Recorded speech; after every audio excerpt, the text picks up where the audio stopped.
Bonjour. Aujourd'hui, un petit Draw My Card. Et oui, ça faisait longtemps parce qu'on parle de bicolorité, on parle de 5 bonnes raisons de jouer certaines choses, c'est très bien, mais il y a un moment, il faut retourner aux fondamentaux de la chaîne, le Draw My Card. Aujourd'hui, on va voir ensemble les 3 mécaniques qu'apporte l'extension Ikoria. L'ère des behemoths, l'ère des grosses bébêtes.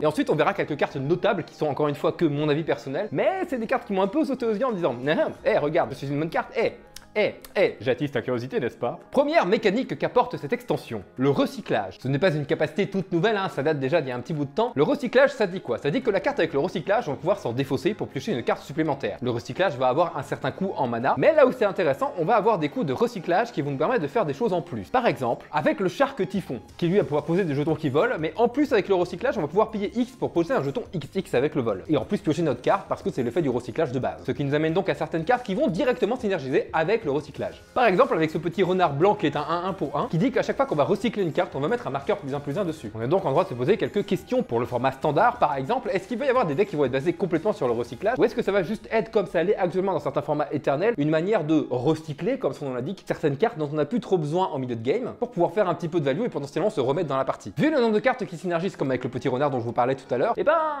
ça peut être des choses intéressantes et ça peut permettre de pousser des créatures. Deuxième capacité, les marqueurs mots-clés. Alors on avait l'habitude de certains types de marqueurs comme les marqueurs +1/+1, les marqueurs loyauté sur la Planeswalker ou autres, mais là on va pouvoir mettre des marqueurs supplémentaires qui vont du coup apporter un mot-clé que l'on connaît bien hein, dans certaines colorités et bicolorités, comme le piétinement, le vol, la célérité, le contact mortel, l'initiative, la vigilance, la portée et plus ses affinités. Je trouve que c'est une mécanique extrêmement intéressante pour plusieurs raisons. Ça peut permettre de pouvoir booster des créatures qui sont parfois un peu faibles, un petit peu trop au sol, à qui il manque des capacités d'évasion, et en même temps c'est pas complètement fumax pour la simple et bonne raison que si la créature meurt ou qu'elle est blinkée par exemple, voilà je dis ça comme ça, et ben le marqueur s'en va puisque l'état de la créature va revenir à son format original, et du coup ce n'est pas unique spécialement à une couleur. Alors évidemment le type de marqueur mot-clé qu'on va mettre dessus va être en général en lien avec la couleur. Par exemple avec taille maximale, +3/+3 et marqueur piétinement, donc pas piétinement jusqu'à la fin du tour. On peut aussi citer Quatrille, distorceur d'aspect. Alors c'est une carte qui est dans les Commandeurs 2020, donc vous la trouverez pas dans les boosters, qui lui va mettre des marqueurs mots-clés, donc ça peut être plein de marqueurs différents, en fonction des mots-clés qui sont présentes sur les créatures que vous avez dans votre cimetière. Donc avec un maximum de mots-clés, mais vous noterez qu'il n'y a pas la célérité dans les mots-clés qu'il peut donner. Fusion!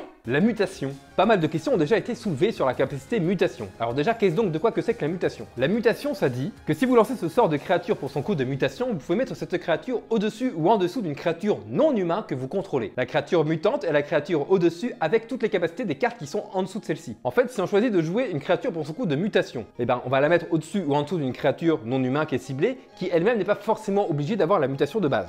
D'accord? À partir de là, on choisit soit de la mettre au-dessus ou en dessous. Les créatures qui ont muté du coup deviennent une seule et même créature qui porte uniquement le nom de la créature du dessus. Ah, ça commence à se compliquer. La créature qui est au-dessus garde sa force et son endurance. Par contre, les capacités de la créature, nouvelle créature, du nouveau tas de cartes, ils disent, hein, il y a marqué tas dans les règles, hein, c'est pas moi qui l'invente, on dit que c'est un tas de cartes, un tas de créatures qui deviennent une seule bête. Donc je disais, la force et la créature sont la force et la créature de la créature qui est au-dessus.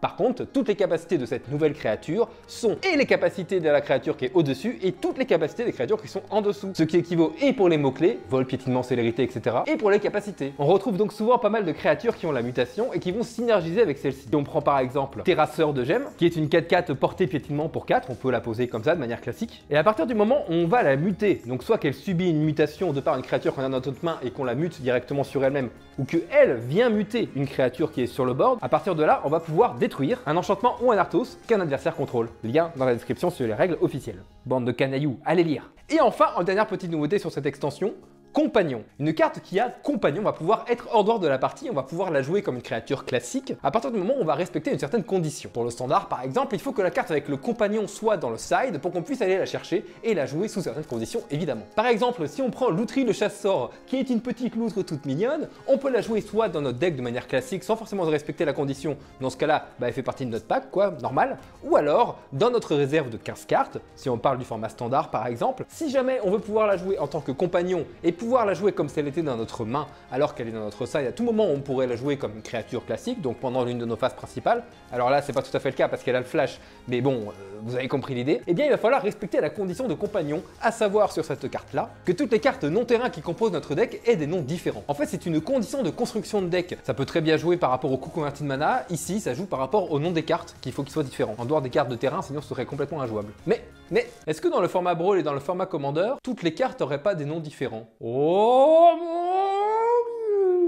Dieu! Et maintenant, une carte notable. Voilà, je voulais juste vous faire une carte notable parce qu'en fait, après, je vais faire un top 10 de mes cartes préférées en rare et mythique de l'extension. Du coup, je voulais pas en mettre forcément plusieurs et je vais juste vous citer une carte qui m'a vraiment sauté aux yeux pour le moment. Falend, pondeuse, lumineuse, qui est une 3-4 vol pour 4 dont 2 incolores et 2 blancs avec le vol. Elle dit qu'à chaque fois qu'une créature meurt, on la renvoie sur le champ de bataille sous notre contrôle avec un marqueur vol, ce fameux marqueur mot-clé, si la créature n'avait pas le vol au préalable. Alors vous allez me dire comme ça, ouais, c'est sympa, ça permet de reste des créatures, machin, patin, coup fin. Machin, patin, coup fin. Qui utilise encore cette expression en 2020? J'aime beaucoup le blink dans Magic, voilà, c'est plus trop un secret, c'est pas trop ce que c'était le blink, va voir la vidéo sur la bicolorité bleu-blanc, lien dans la description évidemment. Et là je trouve qu'il y a des choses intéressantes à faire, en mode, alors ma créature meurt, du coup elle s'en va, elle revient avec un marqueur, on retrigger la capacité d'arriver en jeu. Si en plus tu arrives à blinker la créature qui a le marqueur vol, qui est déjà revenu, qui a déjà fait 2 fois sa capacité d'arriver en jeu, si tu la blink, et ben tu retires le marqueur vol, tu refais son effet d'arrivée en jeu, et si la créature remeurt, elle revient avec un marqueur vol et elle refait son effet d'arrivée en jeu. Si tu n'as pas compris, fais retour sur la vidéo. Voilà. Ça fait du bien de faire un petit draw my card comme ça. Sur ce, je te remercie d'avoir regardé cette vidéo, tu peux la partager un maximum partout, tu peux t'abonner à la chaîne et surtout n'oublie pas, la magie n'est jamais finie, un maximum de love.